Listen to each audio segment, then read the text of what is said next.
lari sekuat hati menuju ke sekolahnya kerana dia sudah lewat.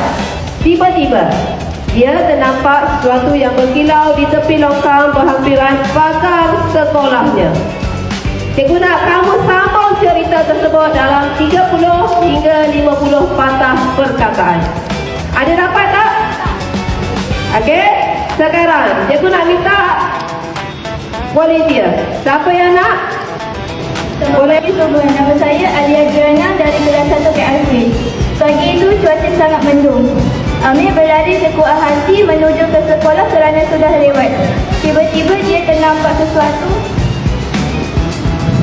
yang berkilau di tepi longkang berhampiran pada sekolahnya.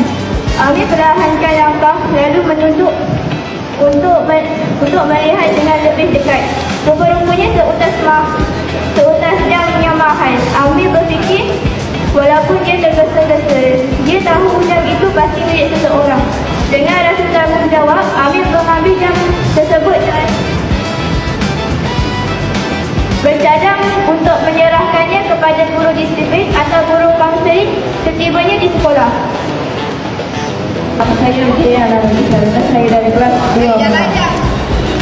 Amir berhenti seketika, matanya terpaku. Rupanya itu adalah buku nota yang terjatuh. Kulitnya berwarna biru tua. Dia mengambilnya dengan hati-hati. Kemudian dia terus melangkahkan ke arah sekolahnya untuk menyerahkan kepada guru agar mencari pemilik yang sebenar. Assalamualaikum, selamat datang semua. Nama saya Punyami dari kelas 3 KRC. Hari ini saya akan menyambungkan cerita. Pagi itu cuaca sangat mendung. Amir berlari sekuat hati menuju ke sekolah kerana dia sudah lewat. Tiba-tiba dia ternampak sesuatu yang berkilau di tepi longkang berhampiran pagar sekolahnya.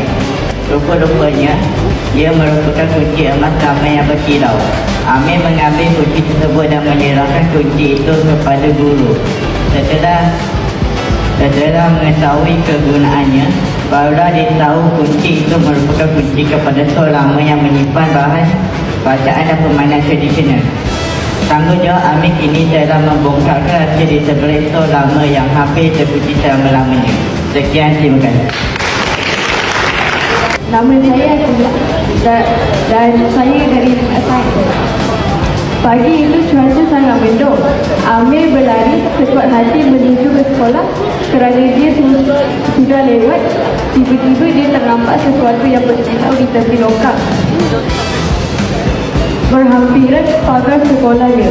Amir memperlahankan langkah lalu mendekati objek itu.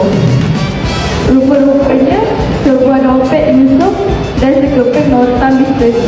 Tanpa berfikir panjang, Amir memegang dan membacanya.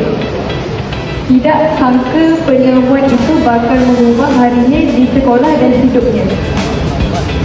Sekian, terima kasih. Nama saya Tanis dari kelas 5 Sains. Amir berdekat dengan benda berkilau itu. Dia menyangkakan benda itu rantai emas, rupanya dompet.